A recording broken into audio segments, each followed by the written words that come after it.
진료신문의 심민석 기자입니다. 오늘부터 주간 트롯을 몇 회에 걸쳐가지고 연속 방송을 할 계획인데, 물론 저는 연속으로 찍을 거지만 우리 제작진이 얼마나 편집을 빨리 해서 언제 내보낼지는 알 수 없습니다.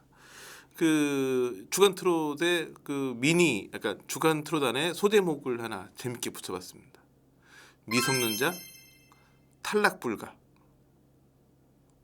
그 이유는 뭐냐면 현재 NBA 현역가왕 1, 2위가 다 미성년자예요.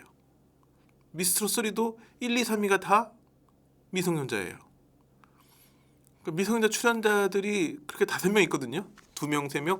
근데 그 5명이 다 두 프로그램에서 1, 2등, 1, 2, 3등을 하고 있어요. 그 얘기는 뭐냐면 결승전까지 탈락하지 않을 가능성이 매우 높아 보이고, 게다가 두 프로그램 모두 우승자는 미성년자가 될 가능성이 지금 매우 높아지고 있어요. 그래서 이 5명의 탈락 불가인 미성년자들의 이야기를 해볼까 합니다. 오늘은 제가 5명 놓고 좀 여러 가지 고민, 객관적인 수치와 저의 개인적인 호감도 이런 걸 놓고 첫 번째 주자로 뽑은 사람은 NBA 현역가왕의 전유진 양이에요. 양이라고 소개를 하는 이유는 2006년생, 나이는 17, 현재 고등학교 2학년, 좀 있으면 고3이 되는, 그러니까 이제 성인을 바로 앞에 둔 하이틴 스타라고 할 수 있겠죠. 그런다고 해서 뭐 지금 하이틴으로 처음 데뷔한 거냐? 그건 아니고, 그 13살 때인 2020년 3월 달에 사랑하시렵니까라는 데뷔곡을 발표해서 가수로 정식 데뷔를 했어요. 그 즈음에 어떤 때일까? 2020년 3월이면 2019년에 방송한 송가인 열풍이 한참 뜨거울 때였죠. 전유진 양 역시 마찬가지로 송가인을 보면서 나도 저런 멋진 트롯 가수가 되고 싶다라고 꿈을 키웠다고 해요. 바로 데뷔를 했고, 그 이후에 이제 2019년 7월 달에 포항 해변 전국가요제에서 대상을 받았어요. 그리고 KBS 노래가 좋아, MBC 편의중계, 그리고 TV조선 미스트롯 2, 그다음에 MBN 불타는 장미단 등등의 다양한 프로그램에 출연하면서 얼굴을 알려온, 그러니까 현역가왕에 출연했다는 걸 알 수 있지만 이미 데뷔한 지 꽤 된, 나이는 17밖에 됐지만 데뷔 연차는 이미 벌써 3, 4년차, 4, 5년차 되는 가수라고 할 수 있겠죠. 제가 이제 최근 현역가왕 제작진에게 전유진 양에 대해서 좀 물어봤어요. 그랬더니 지금 현역가왕 제작진이 미스트롯 2의 제작진이잖아요. 그러니까 미스트롯 2에 도전했다가 실패한 전유진의 모습을 기억하고 있어요. 얘기 들어보면 그때도 노래는 잘했는데 한계는 분명하고, 아주 고음이 강점인 가수는 아니거든요. 중저음이 더 매력이 있고 고음도 잘하고 하는데, 미스트롯 2 때만 해도 약간 그때 변성기가 막 끝나가는 시기이기도 했고 뭔가 완성형이 아니었다고 하는데, 지금 현역가왕에 와서는 뭐 고음도 이제 괜찮고, 게다가 또 약간 노래를 하면 어느 포인트에서 숨을 쉬고 어느 포인트에서 가성을 하고, 이런 그 노래를 잘 부르는 사람들만의 어떤 그러니까 배워서 되는 게 아닌 타고난 스킬 같은 게 있거든요. 근데 그게 미스트롯 2를 할 때만 해도 그런 부분이 두드러지지 않았었는데, 현역가왕에서는 그런 부분이, 그러니까 다시 말해서 완성형 가수가 된 것 같다. 그러면서 지금 뭐 유력한 우승 후보예요. 왜냐하면 이런 프로그램은 거기서 심사위원회 평가도 중요하고 객석에 있는 관객들의 수표도 중요하지만, 사실 팬덤, 실시간 투표 이런 게 굉장히 중요하거든요. 전국민 응원 투표에서 보면 1주차부터 8주차까지 단 한 번도 1위 자리를 내주지 않았어요. 강력한 우승 후보를 할 수 있겠죠. 그렇지만 현역가왕 내내 쉬운 길만을 걸어온 건 아니에요. 현역가왕에서 전효진 씨의 첫 번째 무대는 2회에서 방송됐던 그 예선전이었는데, 그때 최진희의 꼬마 인형이라는 노래를 불렀어요. 30점 만점에 21점. 기억이 나는 게, 무대 끝나고 무대 뒤로 막 가는 영상이 나오는데, 거기서 전유진 양이 혼자 망했어요 이렇게 말하는 대목이 나와요. 그러니까 본인도 너무 기대만큼 못한 거죠. 기대만큼 못했을까요? 이 꼬마 인형이라는 노래, 요즘 보면 이제 대부분 유튜브 채널에다가 노래 영상들 다 올리잖아요. 현재 꼬마 인형이 현역가왕 영상들 중에 조회수 1위예요. 그 당시 비록 낮은 점수를 받았고 본인은 아쉬웠지만, 반면 대중은 가장 좋아하는 무대가 되었던 거죠.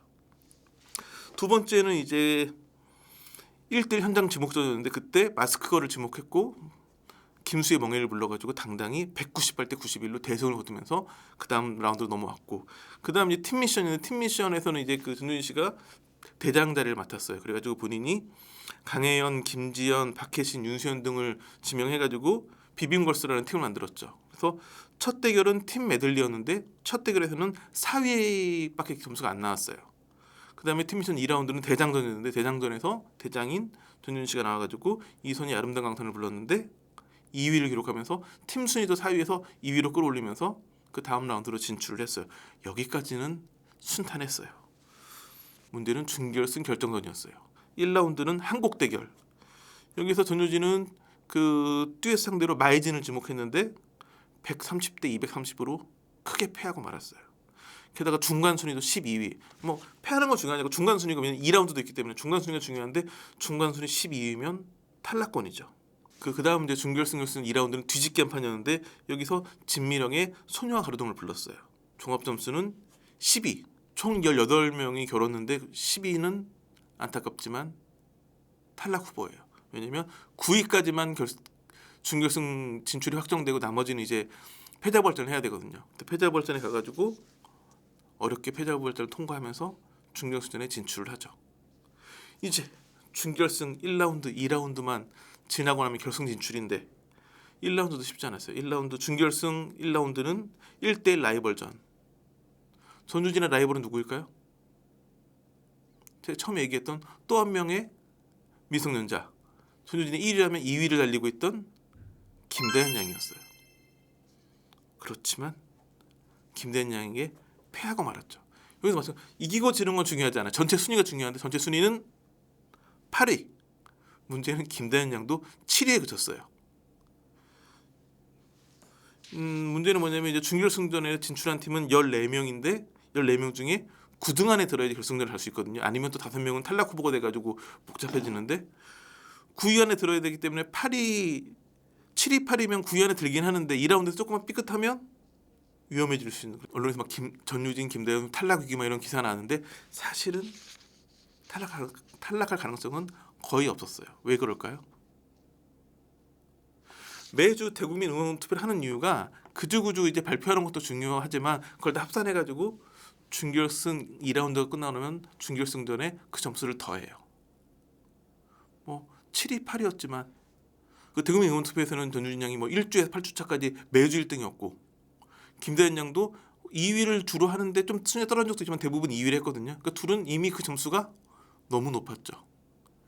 전유진 양이 이제 준결승 2라운드에서 노래를 잘 불러가지고 전체 2위를 했고 그 다음에 1라운드, 2라운드 2위랑 8위였지만 합산 점수는 몇 위가 나왔을까요?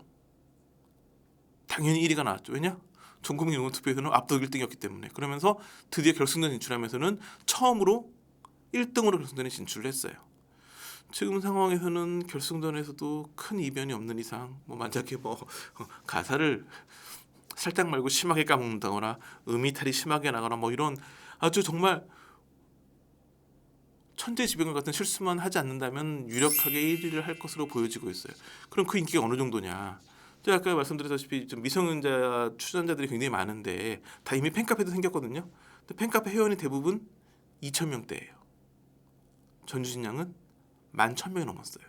11,000명이면 그 예전에 잘 나갔던 미스트롯 1, 미스터 트롯 1을 제외한 뭐 미스트롯 2, 미스터 트롯 2, 뭐 불타는 트롯맨 이런 데서 1, 2등 했던 분들도 다 10,000명 정도 수준밖에 안 되거든요.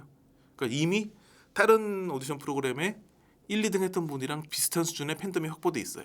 그렇기 때문에 뭐 이런 팬덤 힘까지 더해지면 충분히 우승을 노려볼 만하고 이런 여파는 또 어디서 확인할 수 있냐면 아무래도 대중의 인기가 많으면 대중들은 방송을 봤어요. 그다음에 어떻게 할까요? 아쉬움을 어떻게 달랠까요? 유튜브로 가가지고 특정 가수의 무대만 보거든요. 그러다 보니까 아까 말씀드린 것처럼 꼬마 인형이 무려 270만 회. 그래서 현역과 전체 1등. 그 다음에 멍해도 235만 회. 아름다운 강산 154만 회. 나미가 157만 회. 소녀와 가르등 139만 회. 여기다 뭐 팀미션 이런 거 더하면 이미 혼자 현역강만으로 1,000만 조회수를 넘었을 거예요. 근데 또 문제는 뭐냐면 사람들이 그것만 찾아보느냐. 아까 말씀드렸듯이 현역 가수기 때문에 그 전에도 한 영상들이 있거든요. 그래서 MBN 뮤직이라는 유튜브 채널에 들어가서 확인해 보니까 불타는 장미단에서 불렀던 나를 살게 하는 사람이 무려 248만 회. 그다음에 비가도 204만 회로 200만 회를 넘겼어요. 그러니까 엄청난 지금 그러니까 우리가 잘 모르고 있을 뿐 이미 물밑에서는 엄청난 인기를 끌고 있는 거죠. 그래서 제가 보기에는 뭐 우승이 유력한 거는 기본이고 그러니까 약간 현역강은 어차피 처음부터 우승되는 재미가 없었어요. 왜 재미가 없었을까요? 아니 국가대표 7명을 뽑는 게 중요하기 때문에 7등이 누가 되느냐, 그러니까 7명이 누가 뽑히느냐가 중요한 첫 번째 중요한 거였죠. 그거는 아직 지금 뭐 되게 재밌어요. 그 아직은 그 중위권은 굉장히 다툼이 치열하기 때문에 결승전에서 과연 누가 7등 안에 드느냐 굉장히 재미나게 볼 수 있을 것 같고, 또 하나는 누가 1등을 하느냐인데 어느 대회나 1등이 중요하니까. 근데 1등은 이미 사실상 전유진 양으로 확정했다고 봐야겠죠. 자, 오늘 이렇게 전유진 양 이야기를 해봤었고, 전유진 양이 하이틴을 대표하는 트로스타라고 한다면 로우틴을 대표하는 스타도 있어요. 미스트로 3의 빈예서, 이제 겨우 11살이에요. 그래서 다음 시간에는 빈예서 양 이야기를 해보도록 하겠습니다. 감사합니다.